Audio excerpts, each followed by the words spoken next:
All right, today we're diving into one of the most beautiful and, frankly, profound works of mystical poetry ever written.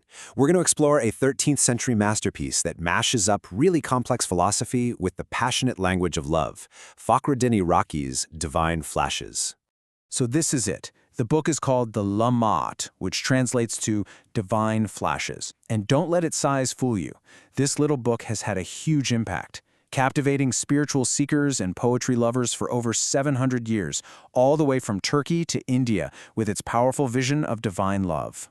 But here's the thing, it's not just a book about love. At its very core, it asks a totally mind-bending question that pretty much challenges everything we think we know about reality. It asks, what if the lover, the beloved, and the force of love connecting them weren't three different things at all, but were actually one single reality? Yeah, that's the mystery we're going to unpack. Now, to really get this book, you have to understand the guy who wrote it.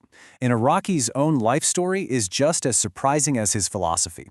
It all starts with him basically becoming a runaway scholar. So, Fakhr Iraqi was born in Persia, and by all accounts, he was a complete prodigy. I mean, this guy was brilliant. He was deeply educated in all the traditional Islamic sciences, theology, literature, you name it.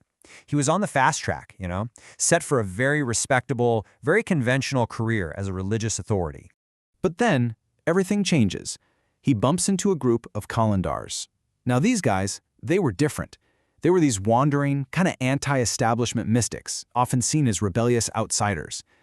And for whatever reason, Iraqi was just completely captivated. So much so that he threw it all away, his career, his home, his entire future, just to join them on the road. And that one dramatic decision kicked off this incredible journey of spiritual discovery, a path that would take him all across the Eastern Islamic world. I mean, his journey was just wild. After leaving Persia, he spends 25 years in Multan, India, studying with his first Sufi master. From there, he travels to Konya, in what's now Turkey, which at the time was the buzzing, vibrant heart of the Seljuk Empire. He eventually settles in Damascus, becoming a famous master in his own right. And you have to understand, the world he was in, especially Konya back then, was an absolute powerhouse of spiritual and intellectual energy. This is where Iraqi meets and befriends the legendary poet Jalaluddin Rumi. Yep, that Rumi. And another giant figure, Sadruddin Qunawi, who would become his second great teacher. And it's this relationship with Sadruddin Qunawi that leads directly to the creation of the Divine Flashes. So how in the world did a series of academic lectures get turned into one of history's greatest mystical poems? Well, to get the Divine Flashes, you first have to know about Ibn Arabi. They called him the greatest sheikh, and for good reason.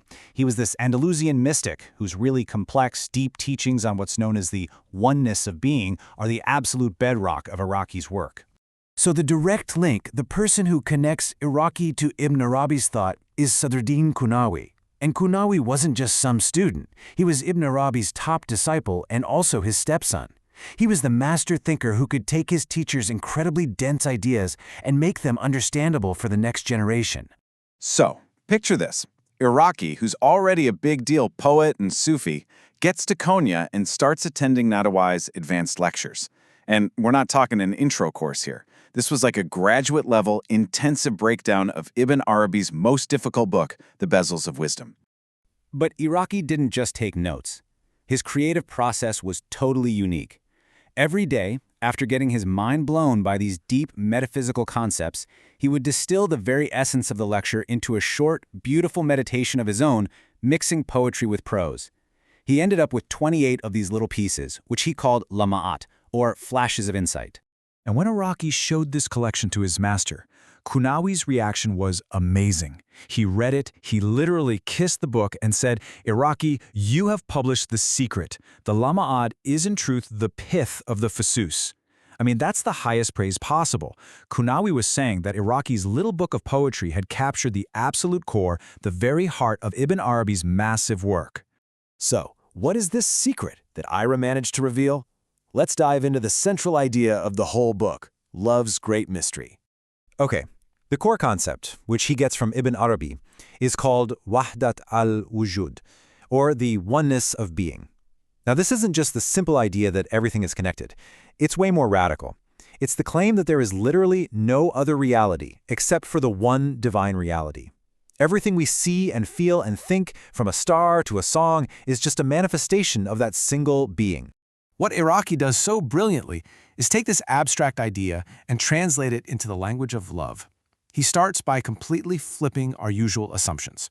He says that the lover and the beloved actually come from something more fundamental, love itself. Love in its purest form comes first. It's the source from which both the seeker and the one being sought emerge. So here's the key point. In this view, the universe isn't some separate thing that God created. For Iraqi, the universe is the continuous self-expression of God. It's a theophany, a divine showing forth. All of existence is the face of this one reality, and the name Iraqi gives to that reality is love. And this leads him to his most powerful metaphor, the mirror.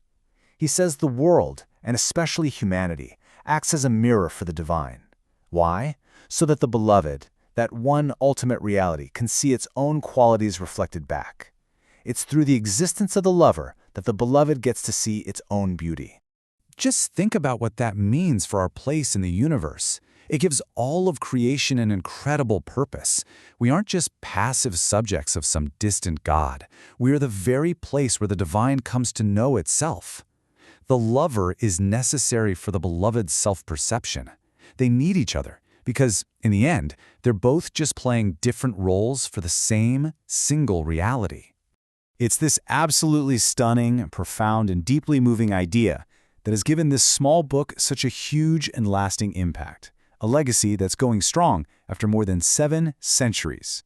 So at the end of the day, what makes Divine Flashes so important is this perfect fusion of the head and the heart, of deep philosophy and ecstatic poetry. Iraqi somehow took Ibn Arabi's really dense ideas and just wove them beautifully into the Persian poetic tradition, which made them accessible. That's why it became a classic text for Sufis everywhere. It makes some of the most complex ideas in spirituality feel immediate, personal, and real. I want to leave you with one final quote from Ira that perfectly captures the beautiful paradox at the heart of his work. He's talking to the beloved, and he asks, "You are the world, but how can you be seen? Are you not the soul as well? Yet how can you be hidden?"